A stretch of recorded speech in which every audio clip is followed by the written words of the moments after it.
அன்பிற்குரிய பெரியோர்களே, தாய்மார்களே, சகோதரர்களே, தோழர்களே, மீண்டும் என்னுடைய பணிவான வணக்கத்தை தெரிவித்துக் கொள்ள விரும்புகிறேன்.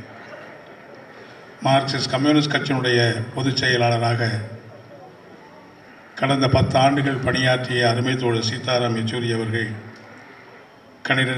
கடந்த 12ஆம் தேதி நம்மை விட்டு பிரிந்தார்கள்.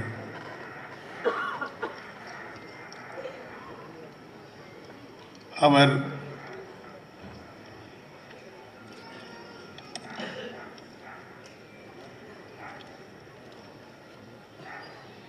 எங்களை விட்டு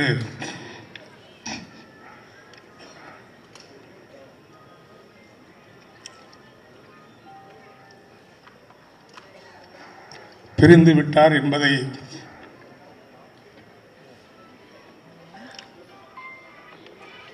எங்களுடைய மனது இன்னும் ஏற்றுக்கொள்ளுகிற நிலையிலே இல்லை. ஒரு 15 நாட்கள் டெல்லியில் இருக்கிற எய்ம்ஸ் மருத்துவமனையில் மூச்சு திணறல் காரணமாக மருத்துவமனையில் சிகிச்சைக்கு அனுமதிக்கப்பட்டு பல கடுமையான போராட்டங்களை மருத்துவர்கள் நடத்தினாலும் கூட கடைசியிலே அவருடைய சிகிச்சை பலனளிக்காமல் அவர் இயற்கை எய்தினார். அவருடைய விருப்பத்தின் அடிப்படையில் 14ஆம் தேதி அவருடைய உடல் மருத்துவமனைக்கு தானமாக வழங்கப்பட்டது. தன்னுடைய வாழ்நாள் முழுவதும் இந்த நாட்டில் இருக்கிற மக்களுக்காக உழைத்த அந்த மகத்தான தலைவன் கடைசி நேரத்தில் தன்னுடைய உடலை கூட இந்த நாட்டு மக்களுக்கு பயன்பட வேண்டும் என்கிற அடிப்படையில் மருத்துவமனையிலே ஒப்படைக்க வேண்டும் என்கிற விருப்பத்தின் அடிப்படையில் மருத்துவமனையிலே ஒப்படைக்கப்பட்டது. ஒரு மாணவ பருவத்திலே மார்க்சிஸ்ட் கம்யூனிஸ்ட் கட்சியிலே ஈர்க்கப்பட்டு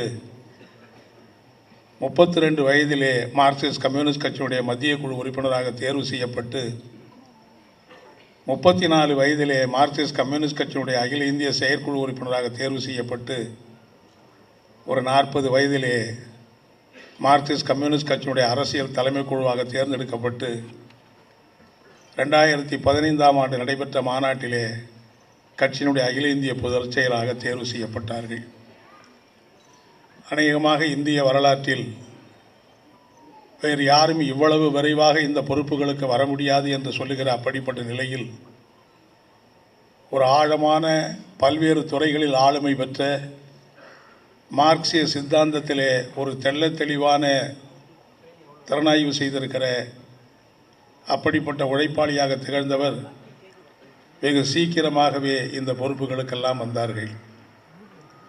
ஒருவேளை சீக்கிரமாகவே நம்மை விட்டு பிரிய வேண்டும் என்பதற்காகத்தான் அவ்வளவு வேகமாக வந்தாரோ என்று கூட எண்ண தோன்றுகிறது. தன்னுடைய வாழ்நாளில் அவர் சாதித்த சாதனைகள் ஏராளம். உடனுக்குடன் செய்திகளை தெரிந்து கொள்ள சன் நியூஸ் பெல் ஐகானை கிளிக் பண்ணுங்க.